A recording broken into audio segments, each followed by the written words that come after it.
Welcome back to the Unwind podcast. This is a podcast that I wanted to start because I didn't like how surface level and interview like most business podcasts are. This is all about entrepreneurs, business people, professionals coming together, unwinding, slowing down and reflecting on their lives over a drink.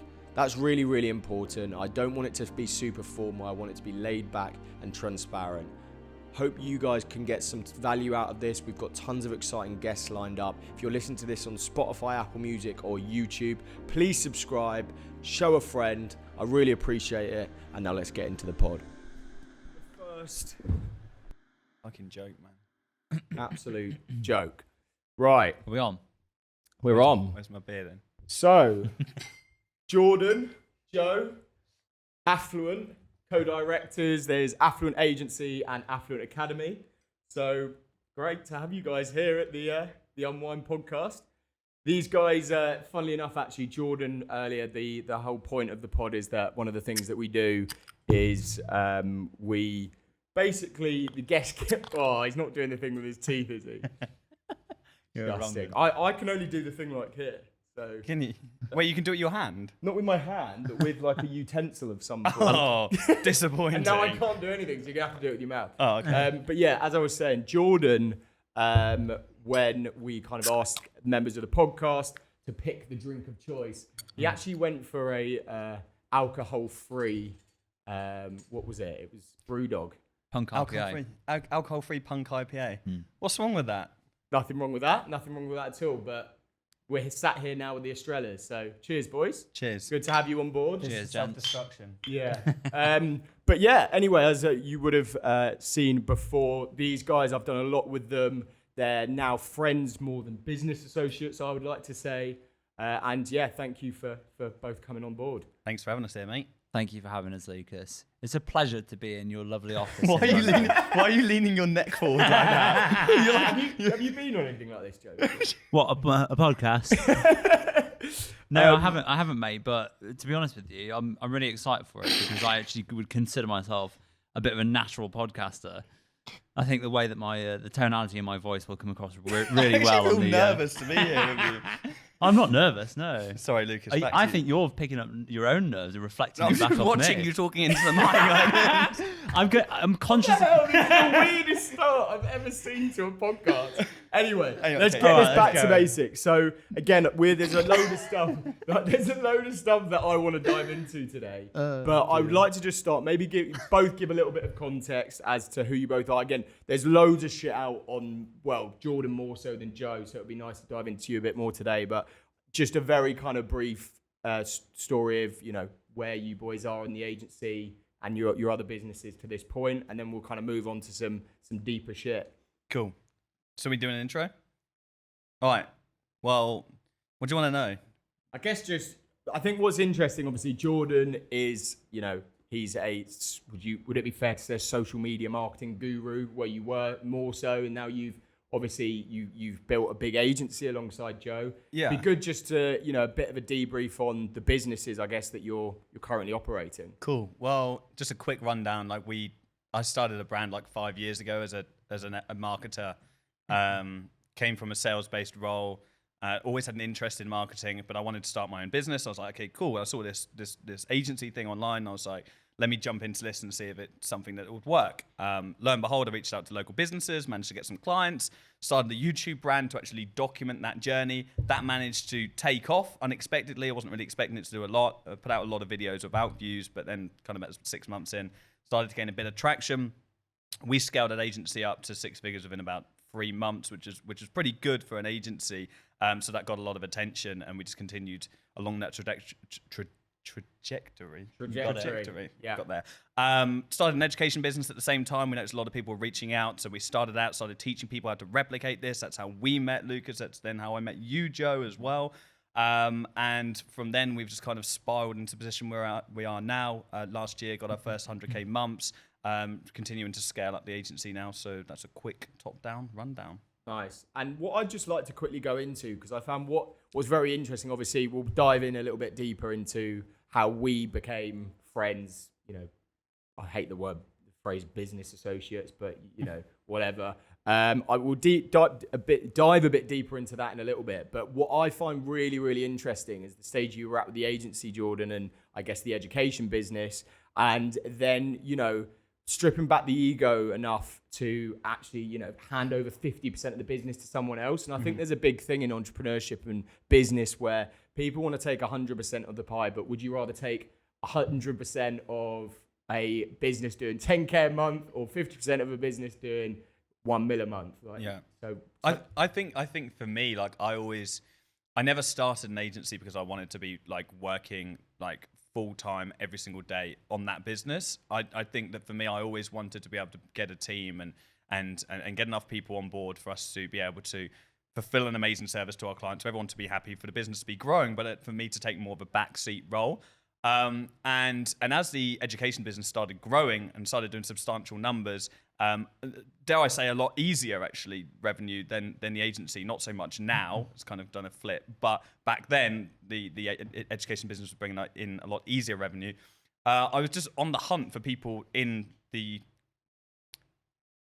ecosystem, in our education system, and looking for people that were doing a good job. And that's when, Joe actually, how we met was quite interesting. you were like doing videography work, was it? He just pushed his way into my life, didn't you? Really? Yeah, absolutely. Yeah, it was just it felt, to be honest, it felt quite natural, didn't it?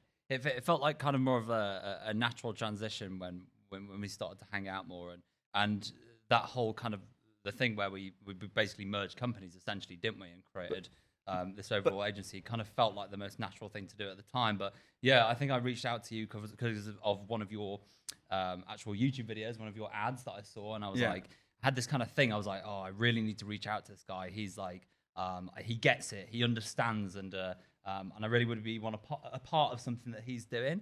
And so I reached out basically, and I just kind of retired from being a professional skier, and I was into videography and all this kind of stuff. Way. Yeah, exactly. I did not even. You didn't know he was a skier? You're kidding, really? He was like Team GB, bro, like trick skiing. Really? Yeah, proper. Mate, Yeah. you need to show me some When he videos. first outreached to me, I genuinely like fanboyed the message. I remember sending a message. Well, like, it was weird. Like he sent me a message. No, let's be honest. Like you sent me a message. You were like, I watch your YouTube. I resonate with you. You've got no intro, and that looks shit. To them kind of words. And then like you were like, let me do one for free. Yeah. And then we met, and then you just kind of just pushed your way into kind of my circle. But like when you originally messaged me and I saw that you were like a trick skier, which is really impressive. I was like, way cooler than social media marketing. I was like, I remember talking to my mum. I was like, Mama, oh, you'll never guess it. Like this guy reached out to me and he's like a skier, because at that stage I was still like in my infancy in business, so I was like not used to like what I perceived as like, I don't know, not affluent people. What do you call that? People with like some kind of prestige or whatever. Yeah. Skilled and different facets. I guess when I reached out to you, the kind of my skiing career was coming to its end really naturally anyway, but I still wanted to use that as leverage for the next thing that I wanted to go into, which was, I always knew, was business. So just seeing your YouTube video and being able to have that kind of like, oh, well, I was a professional skier, now I do videography, was a very, very good way for us to have that instant mutual respect for each other, which is amazing because we still have it today. And I guess the rest is history from that point. It'll be interesting to talk about because I think there's a lot of value in this. And me and Molly, this is obviously episode 2. Me and Molly in the intro episode, we spoke a little bit about the idea of, you're a product of the 5 closest people to you. And if people, I hate this excuse that, oh, I just don't have successful friends. I don't have this, I don't have that. But I think there's no excuse for not wanting to go out there and find those people. And I know it's difficult, but I think we both almost in a way did it with Jordan in a sense. Yeah. We came to him and I remember Jordan actually talking about the reason why out of everyone in the Affluent Academy, and well, at the time was at the social media marketing school, how we were the two that you built a relationship with because we came to you with no other, ulterior motive. It was just purely, we wanted to offer some free value to you, and to see what happened really, and saw what the relationship built. And we both kind of did that in a sense. Talk a bit about that and how it was from your side. Yeah, I mean, it was weird to me, and I think we've as a trio we've reflected on this before. Like it's strange how I've spoken to so many people in this space naturally through teaching people and getting clients and so on. I've had so many conversations with people, but like I would say, less than a handful of people have managed to actually penetrate into that friendship category. And I think from you guys, the way you started, because so many people reach out and, hey, I want to meet for a coffee, and you get loads of people all the time. Maybe they join like a training program, and they're like, oh, hey, I'm from the area in Norwich, I want to meet for a coffee. But then like if you did that with every person that reached out, then you just most of those people are just there to ask for something, exactly, rather than give free value and with no expectation of anything in return. Exactly. I think there comes a point in your career where you have to value your time, and it doesn't make you a bad person by saying no to these people and not going ahead and meeting them, but you're just appreciating the fact that they have a motive and they have way more to gain than you do. Whereas when the way that you guys reached out to me was you offered me something, and in that setting, I had more to gain than you did. I mean, whatever your motive was at the time, I don't know, but for me, it felt like I was getting enough value to make it worth my while. It's almost like being equal to someone and having the skill set that it's worthwhile you trading, and which is why for us to humble us in a sense, us reaching out to billionaires, like actual genuinely people that are worth $1 billion, they're probably going to think in the same way that we think to people that are just starting, because the skill sets are so different. You know what I mean? So it's always like I guess it's sort of like a ladder. You meet people and you climb, and that's but like you say, if you can offer that value, like you say, it's a value prop, isn't it? It's a trade in a sense. But I think the key is you shouldn't expect anything in return. If something happens in return, then that's great. But if not, then very true. So what? Because I think it's quite an interesting. It's a funny story how Jordan, you and I met. Obviously, I was on your course. Again, I kind of spoke about this briefly in the last podcast, but be interesting from your perspective. I was on your course, then knew you were bringing out a new course, the Affluent Academy, and I just reached out to you and said, "Look, I'm on your course. I've got an agency, but also do a lot of video. Obviously, it was just me and my agency at the time. I would love to make you a sick promo video. It'd be the best promo you've ever had or seen, free of charge. Let's do it." And talk a bit about that from your side.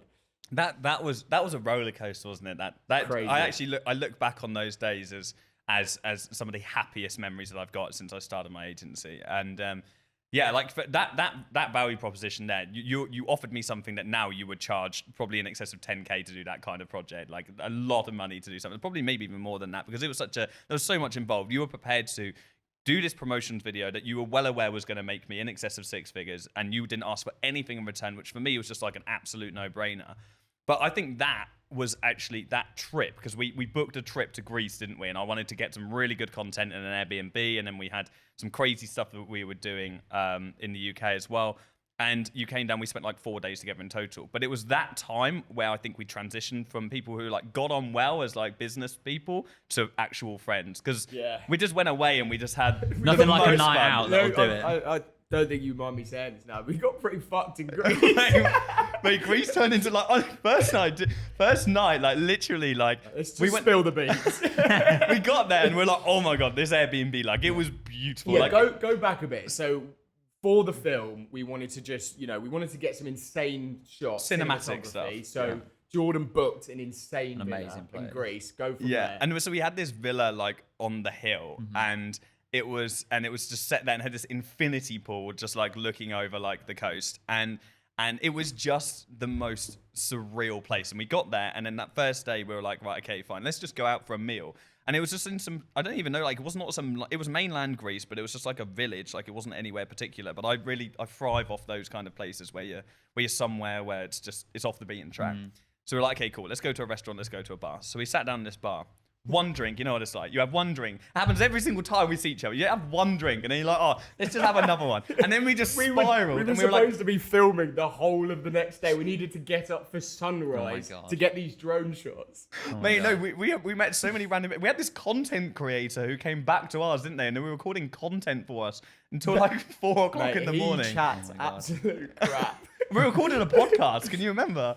I remember we were just so drunk, and we got back to the villa with this random guy. It was like early hours in the morning. I was like, do you know what? I've always really wanted to start a podcast. Just decided out of nowhere, like within 10 minutes of being home. Absolutely rubbish. I had no ever intentions of starting a podcast. We just pull out a camera out of nowhere and just start waffling crap. And then, honestly, I don't think I've ever listened back to it because it was that terrible. I hope we deleted that. Like, oh my God. It was the cringiest thing you would ever listen to. Like, oh man. Yeah. Maybe it's like an anniversary of this podcast. If it's super successful, which it will be, you should release it. And all like success goes down the drain. But like, that's funny. If you ever watched that Affluent launch back, just knowing those drone shots, there was very little sleep that had been had there, and very hungover men. I was heavily intoxicated in the majority of the shots of that launch video.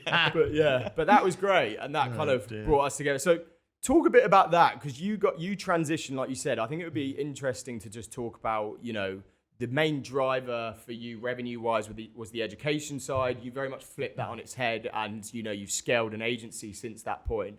Talk a little bit, about that transition, and also, some advice to anyone that's looking to go into the education space. How is it now compared to what it used to be? To be honest, like the flip, like, really came from a lot of saturation in the education space, which I'm still heavily involved in.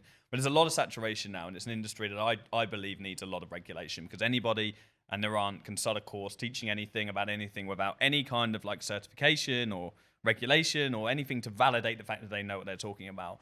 So a lot of saturation come along and makes it highly competitive, a lot of hard work. But actually, in the midst of all that time of me building out different systems and launching a new course and so on, Joe's like battling away in the agency and just stumbles across this and kind of almost eureka moment where we start working with e-commerce based businesses that sell products online, and Joe signs up one of our clients for the first time on a percentage based deal, and that for us was was the first percentage deal you've done. It was a game changer. Yeah. Like, Joe, I don't know if you want to like talk about like back in the remember like late in the year, and we just had, and was we had this those during COVID then, when there was the real e-com boom? I don't know when. Well, I mean, yes, obviously, that was a huge thing. And I think we were very lucky in a sense that we timed moving into the e-com space and really kind of drilling into the ads and the marketing for e-com businesses whilst the pandemic happened. And that really, really worked in our favor, because the agency just literally went through the roof. Everyone was kind of run off their feet. And to be honest with you, it wasn't really sustainable, because it was just like so much growth so quickly. But anyway, it's a different point. But yes, I guess what initially happened was we were essentially signing up people on retainers, signing up clients on retainers, and we decided to charge a percentage instead of a retainer, didn't we? So what that meant was that every single member of our marketing team was 100% incentivized for the results of the businesses that we were working with. So all of a sudden, there's a massive mindset shift in the team. Everybody's thinking, how do we make extra sales for these businesses? Because it's all gonna show at the end, our pay packet at the end of the month. And all of a sudden, this kind of like team culture of, we just want to be the best of the best. We just like 100% focuses on client results and how do we scale people to the next level. Yeah. And that is basically our mantra within the business now. What can we do proactively today that will benefit the business in the long run and basically scale companies. So that's really our forte. So we had that. So we had that, like we got on that model, and it was and Joe pushed the business to 100K in a month. And like I think it was that pivotal moment when we made over 100K in a month that I was like, oh my God, there's actually so much potential in this business. Because beforehand, like putting my hands up in the air, the agency model has done so much for me and will continue to do so much for me and so many people. But I thought like there's so much complexion in this business versus other models. But when Joe did that single-handedly with less than 5 team members, I was like, wow, like this is crazy. That is crazy. And then what was your profit margins like then? Profit margins were extremely 80%. high. Extremely high. Yeah. E-com owners now looking at those kind of margins and you're getting like 10-15% for e-com brands. They must fucking hate agencies. It was exciting, and our margins have dropped reasonably now. Yes. As you scale, it's natural. It wasn't as sustainable. Yeah, like, of course. But when we had that, I was like, okay, fine. I need to put more time into the agency again. Yeah. And so me and Joe booked this night, like a night away. We're in Cambridge, weren't we? And we first of all, we had like a celebration meal. It was like celebrating the 100K month, and we booked this nice tasting menu. It was amazing. Like this 2 Michelin star restaurant, first time I've ever done anything like it, and it was just an incredible experience. And then the day afterwards, we just sat down with this A2 paper sheet, right? And we were just like writing down our plan of how we were gonna escalate the business and scale it, and it was invigorating. It was so, we were so pumped up with energy after that, weren't we? Yeah. gave us a lot of clarity about what the next step was, which I think in a sense is always the most important thing. Like, what is the next step? Because something that I've learned over the past few years, especially in business, is that there's nothing if you're not moving forward. Like, stagnation is still moving backwards. So it's, but then it comes into that a lot, and something that me and you spoke about the other day, Lucas, which is you can't be moving forward all the time without really, really looking after the things that are important to you. So your health, for example, and your mental state. And I know you've been through this as recently. Yeah. So me and Joe had it wasn't supposed to be a deep call, but it turned into quite a deep conversation. We were just having a call to talk about some Twitter strategies Joe had, and he noticed that I was a bit off, and kind of just not broke down to him, but I just said, being completely transparent, I've had this big revenue target for the agency for a while now, and it's always been there. That's the gold medal, not the gold medal, but that's a big step forward. I wasn't looking almost further than that point at that stage, and then we just had 3 months where we just kind of, our growth just rocketed, and we grew by like 350%, and we just flew past that target. And it was the emptiest feeling of just like, they call it gold medal syndrome. It's when Olympians, they work their whole life for something. And obviously it's not quite the same, but they work their whole life for something. When they get there, it's this feeling of, I've got to the end, now what? And it's just that emptiness. And I kind of said to Joe, I'm kind of feeling this right now. I feel empty. I don't feel like I know what the next step is. It wasn't as fulfilling. It was this big anticlimax. And you had some great advice, and you went through something pretty similar. Well, I guess the only reason that I had good advice is because I went through essentially exactly the same thing. Like you were saying, Jordan, when we hit that first 100K month, and that was ultimately, for a long time, was my revenue goal. And I think what happens when you put a goal and you put a figure to it, you expect you as a person to change when that happens. But then you just sat there at the end of the day, still with the same thoughts that you always had, but no kind of more insight or anything. So that's when it's kind of like, well, actually, we need to shift this to make it inside out rather than what impacts us judges the way that we feel, essentially. So there was I do remember saying some good advice, like obviously keeping fit, because what happens when you're on a period of mass growth is what happens is you neglect other areas of your life, don't you? Exactly. So fitness, meditation, all that kind of stuff is so important. Yeah, I think what's important, and I think you've both spoken to me about this in the past, is it's the idea of, we've got to have those times where we work fucking hard, and probably it's slightly toxic, the level of work that we're doing. But then it's important then to disconnect and realize you can only do that, you can only sustain that for a certain period of time. How do you both deal with that? Because I know, Jordan, you've had that. Just to add to just the previous point you're saying, like, I always say to people, like, nothing ever feels as good as the first 10K. Like, everything. Like, if you're attaching your happiness to money after the first 10K, then you're going to be so unfilled the whole way. So like, there needs to be, like, either you need to gamify it. So like when you're making that 10K or the 100K or 50K or whatever that point is, you're just gamifying it in your mind. Like, okay, let me just cheat the system and let me get to that level because I can, and I just want to prove to myself that I can, but not actually make it about the money. Just make it about the fact that you want to prove to yourself that you can achieve something. But away from that, I just think it's really, really important to have a sense of purpose and have a sense of like something greater than you. Like, I know that for myself, like, I don't want to be running businesses for the rest of my life. Certainly not these, like the businesses I'm running right now. I want to exit at some point, right? And then I want to maybe move into philanthropy and start a charity, an environmental charity, and build artificial ecosystems. And that's something that I hold on to. Something next. I actually heard, funnily enough, of all the people, Gino DeCampo, and he said something. I don't know where I saw him say this, but he said he has different lives, and he said that he looks at his life in stages of different lifetimes. And so he had his first life when he was in Italy and he was learning to be a chef, and that was his life. And then he had his second life when he came to the UK and he was on TV on This Morning, and now he's quit that and he's gone back to Italy and he started the vineyard. But I like looking forward to those and working towards and paving the way for those new lifetimes that I'm going to have. And that kind of gives me a greater purpose and means that I'm not attached to the money anymore because I'm striving towards something bigger than finances. Yeah, it's so true. I think happiness is just key. You got to be happy. And I think that's the problem with scaling a business. Like, you know, when you're growing a business, like when it was just me and I was making 5K a month with the agency, it's far less stressful than having 8 members of staff under you that you've got to manage, and you know, there's a lot that you're making up as you go when you're a young entrepreneur, and you know, it's difficult, and it's kind of you've got to find that balance, because sometimes, like you say, you're just following the figures, and then, you know, someone that's earning 100, 200K a year is probably happier than a billionaire that, you know, materialism means nothing, but you don't know. We say this all the time. There's people who work in McDonald's that are happier than billionaires. Right. Like, you can't attach your happiness to money. Like, you absolutely can't. Like, you need to be in it for another reason.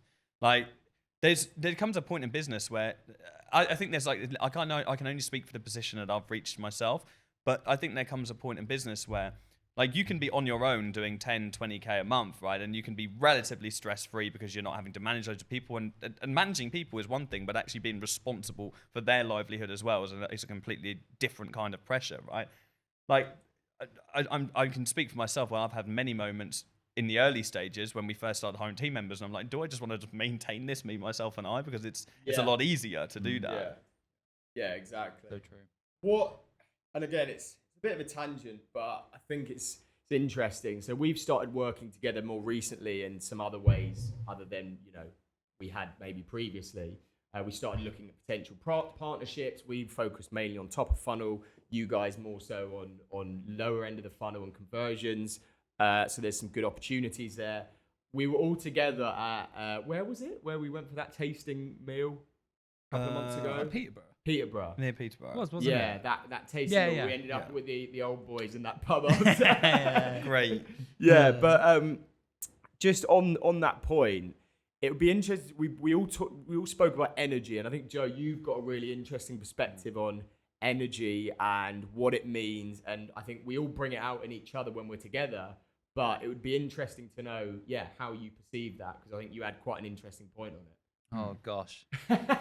Goodness me. Just disclaimer, by the way, like, Joe taught me everything there is to know about, like, energy and frequencies. Well, let's go, because because I think I'd had a couple of drinks at the time. So I didn't realize that I was a spiritual person until I met Joe.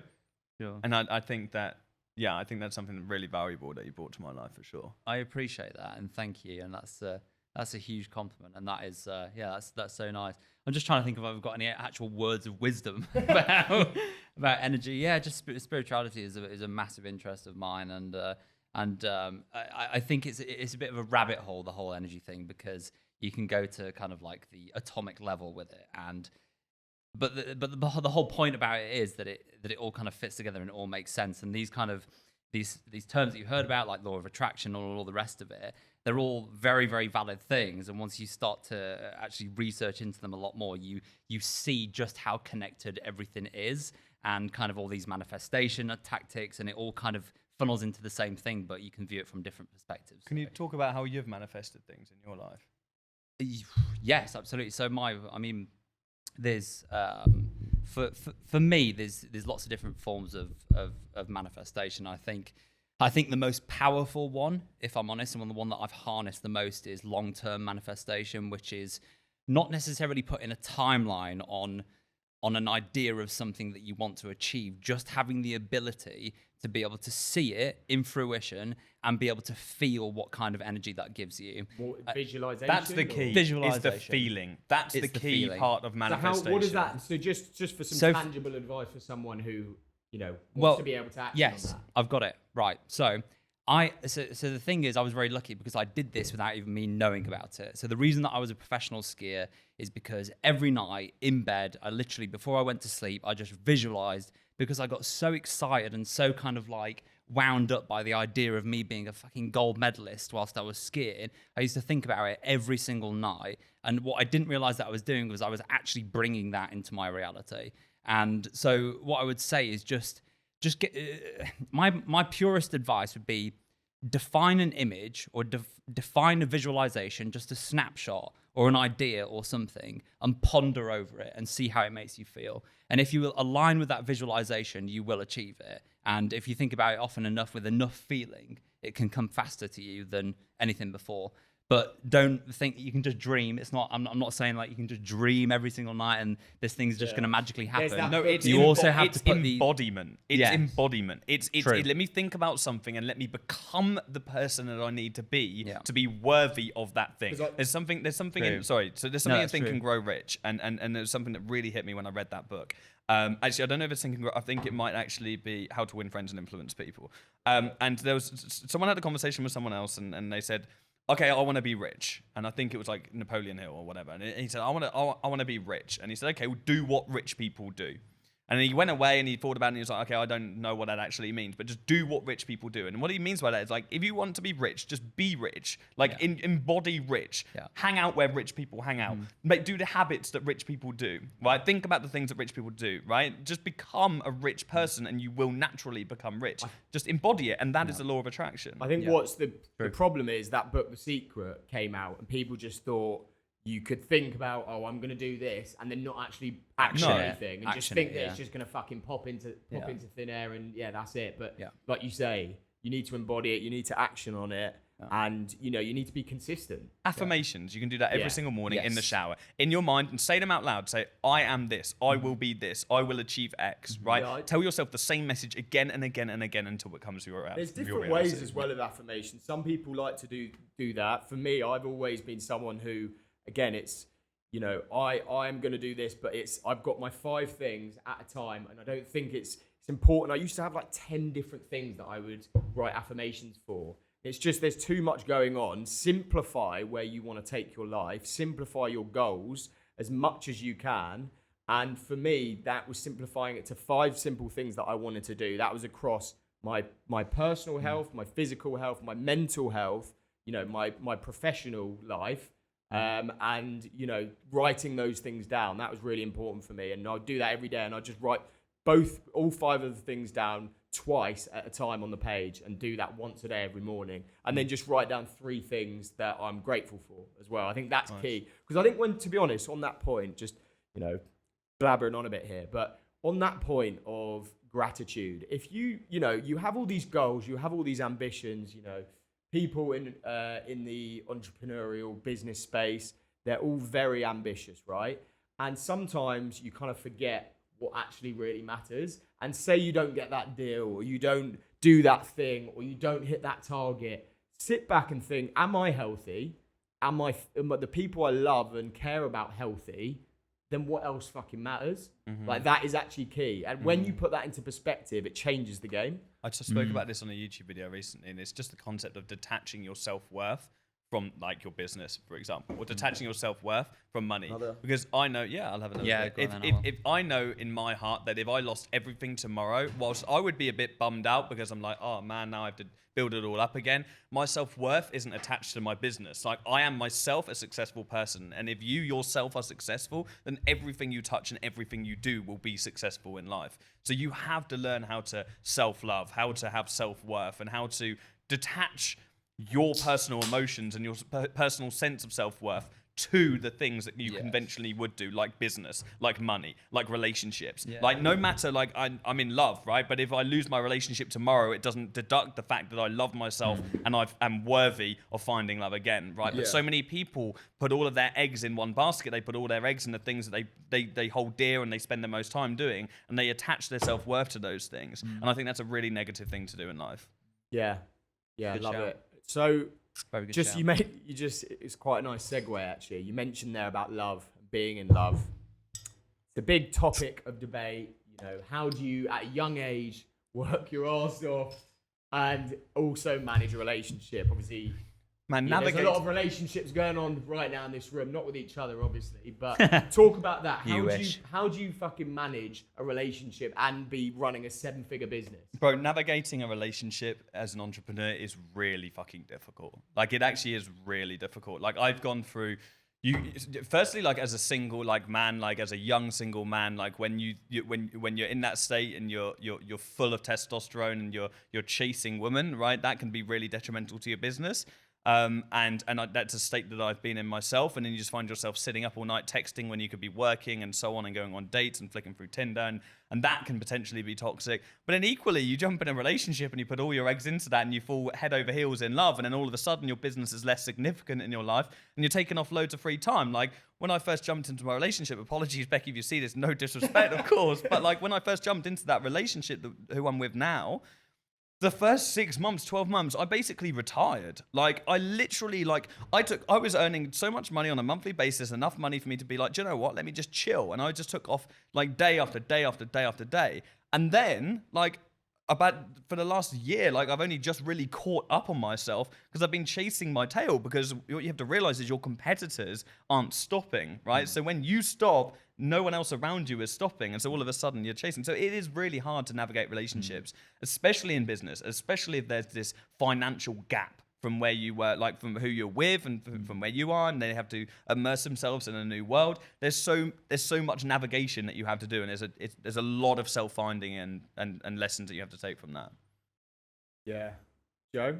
Yeah, I was like, whoa, that was flipping hell. How are you gonna beat that one, mate? That was it's that, yeah, very. It's heavy hitters. It's interesting because you're both in. Oh no. You're both in relationships, so it's interesting hearing it from different perspectives. Yeah. Were you with your girlfriend before? Because I guess the difference is Jordan got with his girlfriend when he'd already, when you already had several businesses. Yes. You were with your girlfriend before, right? Yes. Exactly. I guess the thing with Zoe is that I'd kind of already set the tonality of the relationship before it had even begun. So the tonality of the relationship is I am an extremely ADHD style personality. Yeah, exactly. And I'd said I'm a very ADHD, and when I get my teeth into something, that's the number one focus in my life. And that was it. And she was like, right, okay. And I guess from that point, she knew where she stood, which was a really good thing. And we have a fantastic relationship. We really do. Like it's easy. It's really easy. And that's so nice. And she works really hard as well. So we support each other. So it's just, I'm just speaking about my own personal situation here, I guess, and as opposed to a concept, but I feel, yeah. No, it's interesting. But I think just in terms of giving as much tangible, actionable advice someone can take who maybe is struggling in a relationship or has met that girl that he wants to start something with, but feels like it might affect his business. What tangible advice do you have for someone going into that? I think that you really have to assess with not even just like with your relationships with your partner, right? You have to assess with all relationships in your life, like if they actually bring something to your life positive. And if you're in a relationship right now and you're struggling to work, or like it's taking away from your business, or it's taking away from any part of your life, then you really need to assess whether or not it's worth having that in now. And I think a lot of people trick themselves, and I've done this myself in past relationships. You trick yourself in a relationship into believing that the person you're with is the only person that you'll ever possibly be in love with, and the only person that will love you back. When the reality of it is there are so many life partners out there for every single person. And so if it's not bringing anything positive to your life, or it's bringing negativity in your life, or it's pulling down the things that you love, then it serves no purpose being in your life. And I think that's the key thing. I think if anybody's in a relationship where they're in business and their partner isn't respecting it or appreciating it or aiding it, then first of all, you don't just cut it off, but you have a conversation. And I've had difficult conversations in relationship where you say, listen, this is the way it's going to be. I'm working for a greater vision. I'm working for our future family. I'm working for us to achieve these things. I'm working for us, not for me. And you have to make that person understand it. And if they don't, then you have to move on. And I think it's as simple as that. It's almost like getting them on your side as well, like making it feel like a team environment. Yeah. But we've got to look at a team, you supporting me with business means that the overall infrastructure will benefit exactly like a business does. Have to make sacrifices. You have to hire people. Yeah. It's for the sake of the business. But just because you don't like it in the instant, it doesn't mean it's not. They've got to be the bought best into the vision as much as your team does. Of course, but also you have to make that person feel secure, because can you imagine how it actually feels on the other foot? Let's say you meet a woman who's vastly more successful than you, successful financially, right? And you are intimidated by that financial success. Let's say for whatever reason, you don't feel secure in that relationship, and she's spending all of her time working on the business. you're not going to feel positive towards the business because you don't even feel secure in the relationship. So you think she's working towards something that isn't a mutual benefit. And I think you also have to take that responsibility as well. Like if you're with somebody who isn't in the business world, who isn't in your space, you have to make a conscious effort to make that person feel secure. Yeah, for sure. But at the same time, it's, you know, it's not for everyone. You know, some people need... What, love?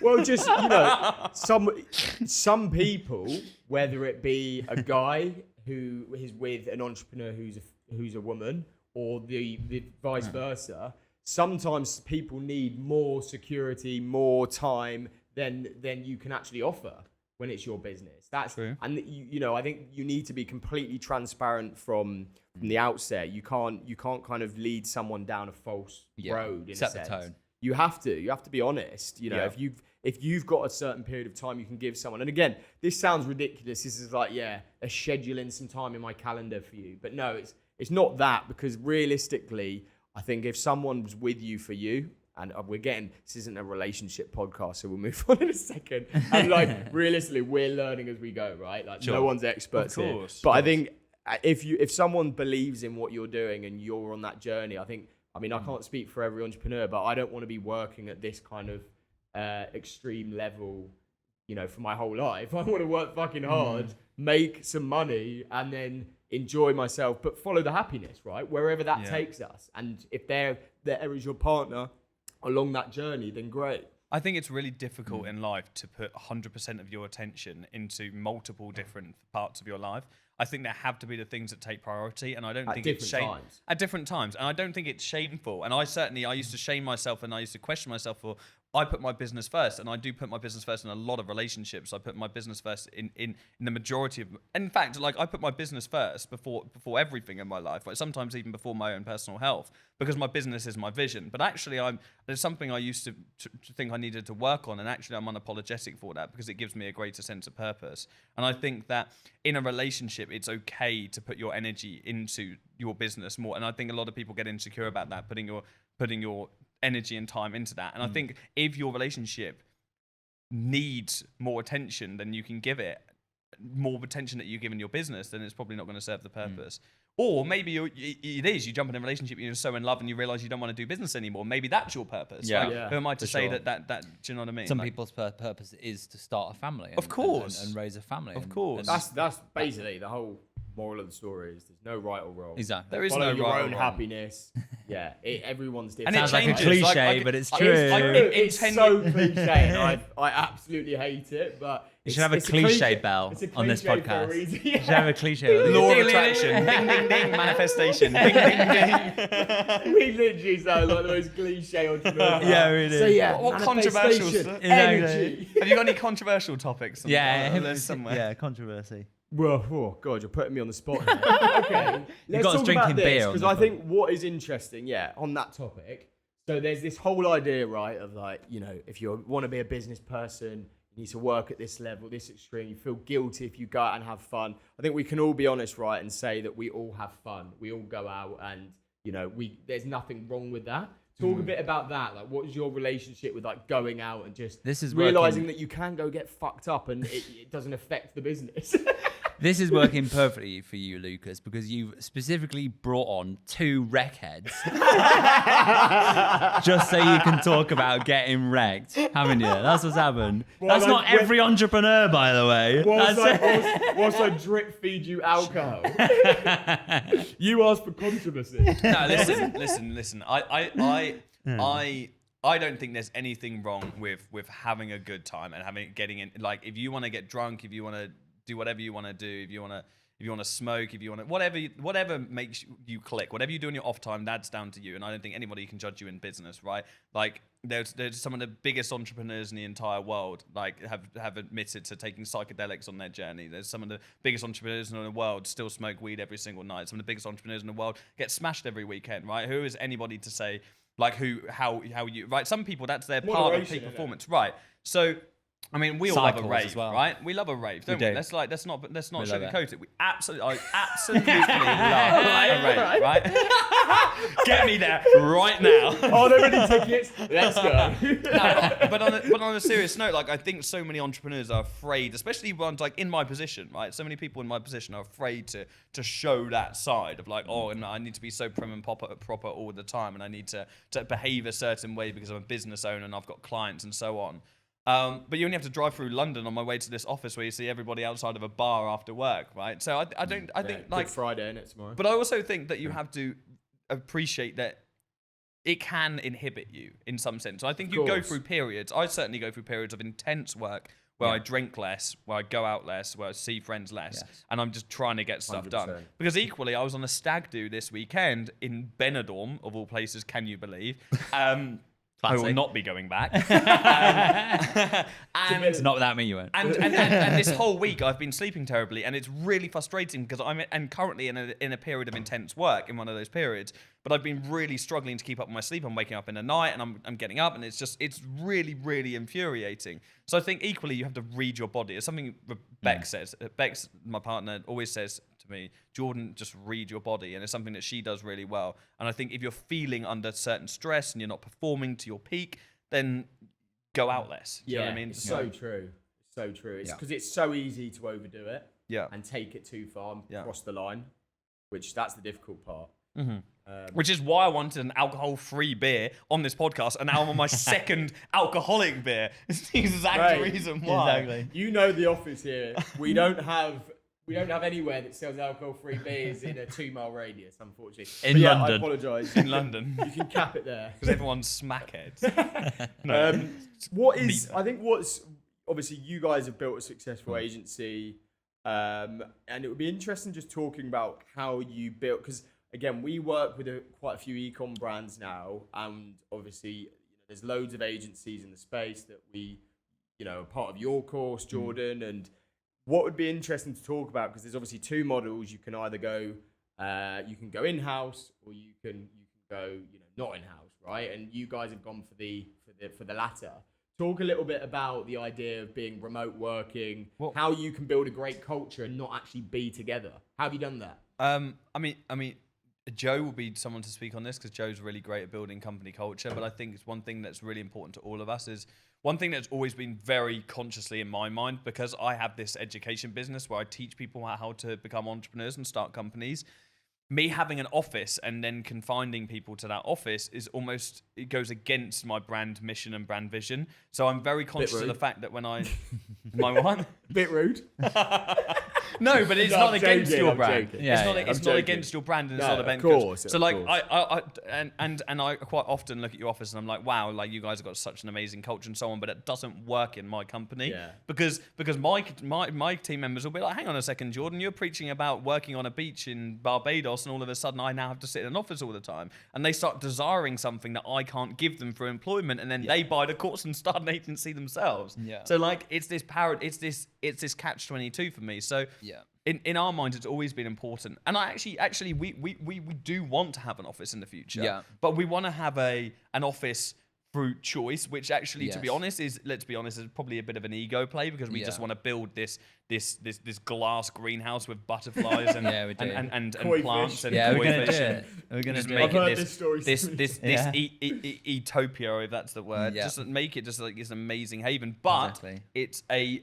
it's a optional office. Yeah, If you yeah, want to yeah. come to Yeah. work in the Not office, you necessary. can work in the office. You Yeah. don't have to work in the office. To be fair, that's Absolutely. kind of what we try and instill, that, we've got this office, we've got this in-house culture, but at the same time, you want to work fucking from home 4 days a week, we're not going to hold you against that. Like Molly, for instance, who's actually sat over there, kind of against the whole idea of outside of office hours. Is she there?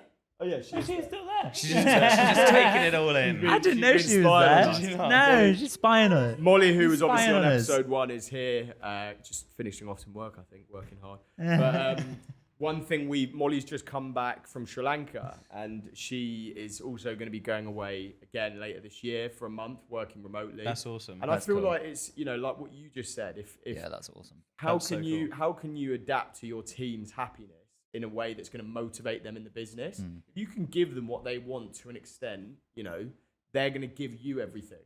I think it's just really, really important to just have just a good culture, and I just think like I mean Joe's great at instilling that culture, and like and yeah.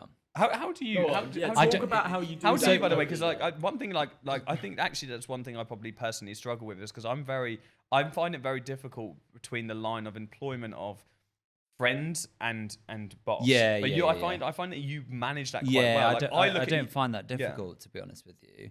But I guess the reason I don't find it difficult, and the way that you I've managed to instill company culture with the boys is that I'm just there. I'm always there. Like, we're always talking, we're always communicating. Even though it is over Zoom, there's never kind of like, oh, you're interrupting my time. It's always, in a sense, the focus is always on them and helping them achieve their goals in a sense as well.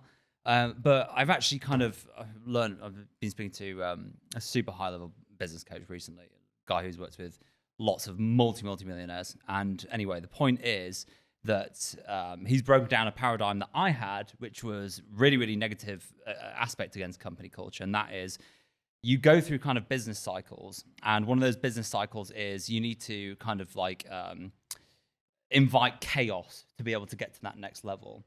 And essentially what this guy is saying is that chaos isn't necessarily something that you need to do, because what can happen, especially to the company culture when you invite that chaos in, is everybody can get pissed off with the already oiled machine, because everyone's generally happy, but just because you're bored and you want to get to that next level, you ruin everything through chaos, right? So it's kind of, in my eyes, I see it as like a bit of both. You need pattern interruptions to be able to progress, but you don't need chaos in the sense that, right, we're going to take such drastic action that you're fired, he's hired, we're doing this, we're doing that, this is the direction, all that kind of stuff. And we actually saw that recently. We saw that recently. Recently I had this like vision. I went away and I had this vision of like, this is what I need to do and this is where we're gonna go. And I came to the team and I presented it to them in a way that like I was just brain dumping, and I was like, this is what we're gonna do.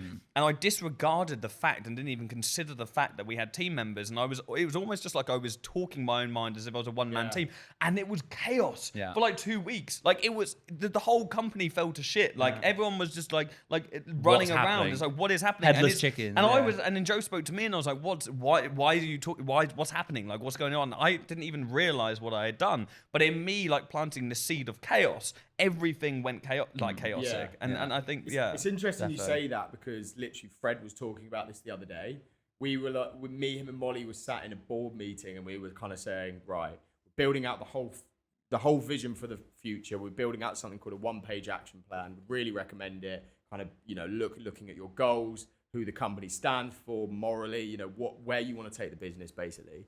And he kind of said, wait a second, we're here, as I guess the three highest people in the company, and we're building out this whole vision for the future of the business. We're looking at our four culture pillars. What are they? The whole team should be involved in this to an extent. I think, you have your vision, right? But I think it's so important to bring the team in, which is what we did, to all look at the culture pillars of the business, to look at how they see the business growing and progressing. What we did, we got the whole team together this week. We all sat down and we said, right, I want you to write down on a piece of paper where you would love to see this company go. And then I also want you to write on a piece of paper what you would love to see in an ideal company. So how would you like it to operate, culture-wise, et cetera, et cetera. And then off the back of that, we built out our four culture pillars that was an accumulation of the whole team. And then as a result, the whole team are completely bought into it, because it's not just the people at the top's vision. We should do that. That's really cool. We've all done that, and that's all of that, and they can get on board with that because they are part of it now. That's really nice. Really and you cool. can hold them accountable to that fact as well. True. That's really nice. That I is like cool. that. Yeah. That's nice. Send it to me. Email, please. Email the template. So yeah, we'll kind of wrap up soon. Cool. It's been great. We'll have to do a part 2 at some point. Maybe I'll come to you guys so you're not driving all the way over. Well, getting over all the way to London. But what would finally be interesting is something that, again, you spoke about the point of getting to 6 figures a month, right? And I think one thing that I want to do with this podcast is break down the barriers of like these surface level questions. And I think we've hopefully achieved that today. But I think one thing that is really interesting, and me and Molly spoke about this a bit, but I'd love to get your opinion on it. And I think I'll get a bit of backlash from the first episode, because I basically said it's fairly easy getting from 0 to 10K a month, which, again, easy is probably the wrong word, but you can work, if you work really hard, anyone can get there. It's fairly easy, not easy, that's probably the wrong way to put it, to get from 10 to 30K a month. But then suddenly, to get to that 30 plus K, you have to implement systems, there's more automation, you can't put a foot wrong, it's got to be a well-oiled machine. How did you guys go from that 30 to 100K mark? What did you do differently? I would add a caveat to what you said, because I agree with you that it is easy to get to 10K, on the caveat that you are fortunate enough to be born in a position, in a world, in a first world country, in a world with a good upbringing, and you're in a position where you are not disadvantaged to start off with. If you're like us and you're fortunate enough to be in that position, then and you have the right opportunities in front of you, you've got a good education, then I think it is easy to get to 10K, because all you need to do is actually put in time.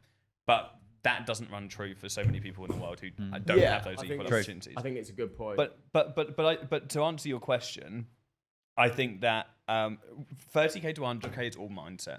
Yeah. I genuinely believe it is all mental barriers. I agree, actually. Rather than systems. It is all mental barriers, because you've built out the systems to get from 10K to 30K. The rest of it is mental barriers. I genuinely think, right, it is believing, okay, it's charging more and believing people will pay more. Like, I remember when I wanted to get the Affluent logo built and created, designed, whatever, and I reached out to the company that designed the Airbnb logo, and they quoted me £130,000 to design my logo.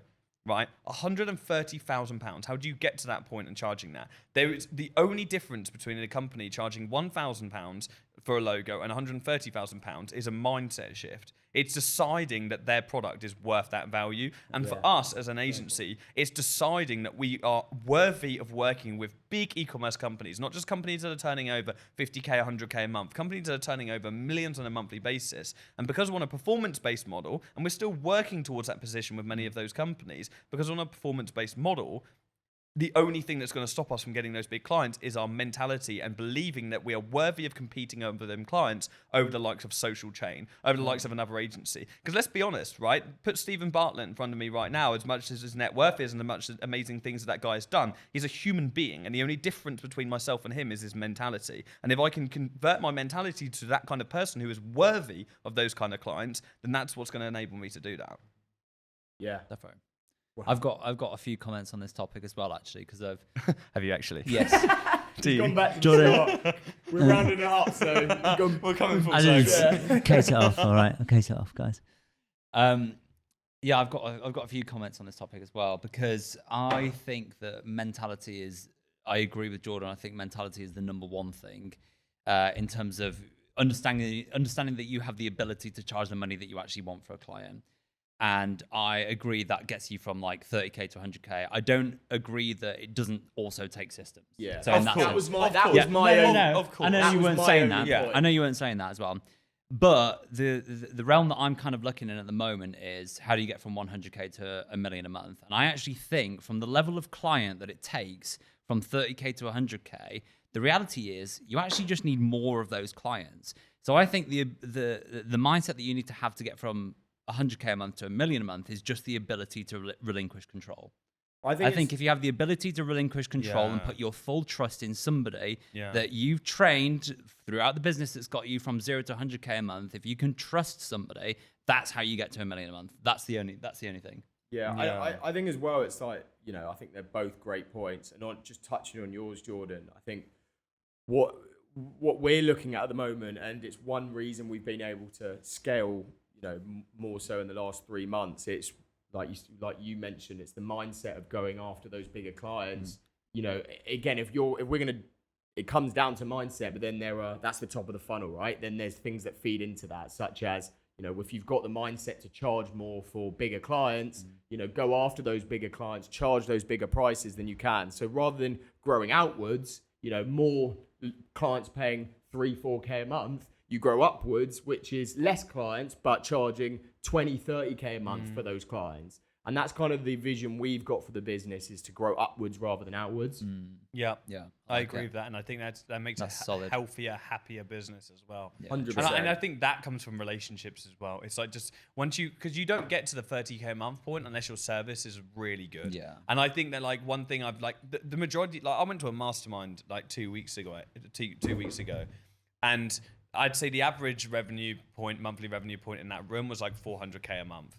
And the common denominator across every single one of those people is the thing that they obsess about the most is client results, is about delivering amazing results. Because once you deliver amazing results, your clients become your salespeople. Your clients give you the best testimonials. Your clients introduce you to people. Your clients want to shout you from the rooftops. And I think if you make that your priority rather than how can I acquire new clients through like outreach and sales and everything, because there's no reason why a business of our level and our stature should have to be reaching out to all these businesses every single day. We should be able to rely on the fact that we just deliver an exceptional service, and we are known for that. Yeah, that's the thing. Like biggest thing I learned in business, because like you say, most of our business comes through referrals now. And it's like, if you provide the best possible service and over deliver on everything, then, you know, business people know business people. So it's likely that they're going to offload, you know, their friends and other people onto your business. You know, again, retention costs far less than acquisition at the end of the day. And people forget that. They're thinking about the next client, bringing on the next client. But realistically, look after the clients you have, because they cost a lot less to retain than to acquire. And they can cost you a lot more if you lose them. Yeah, exactly. I heard a quote the other day that is basically, if you have a 100% retention rate, you will never not be making more money than you are today. That's crazy. So you will always be making more money, and you will always be scaling your business if your client retention is high. True. That's it. True. So that's why we hired Tom. Why not? That's why we just one of our ad specialists. CMO, right? We just promoted him to CMO, Chief Marketing Officer, and his job. And then we sat on that call with him, and he said, "Oh, I'm going to get as good at marketing as Joe." And we said, "No, I don't want you to be as good at marketing with Joe. I want you to be better than Joe. I want you to be better than all of us. Mindset. I want you to be so obsessed with client results. I want you to be the most talented marketer in the entire world. And I want you to immerse yourself. If we need to spend thousands to put you into the best training in the entire world, we will do that because we want you to be better than us. So please don't be the same as us." Exactly. I love that. Yeah. Well, Nice. I think that's a lovely bookend. Boys, I think we're just over an hour, but it's been amazing. I think there's loads more stuff I could ask, but we like to keep it around this point. Very valuable today, isn't it? I think so. I've enjoyed it. It's man. been Really good. fun. I feel it's been really fun. I think, you know, hopefully you guys at home enjoyed this. We've got so many exciting guests, so stay tuned. You can obviously find us on Spotify, Apple Music, YouTube. We'll definitely have these two on again. Thank you, boys, for coming on, and all the best with everything. See you later. Thanks, Cheers, Lucas. Appreciate you. Woo! Nice, man.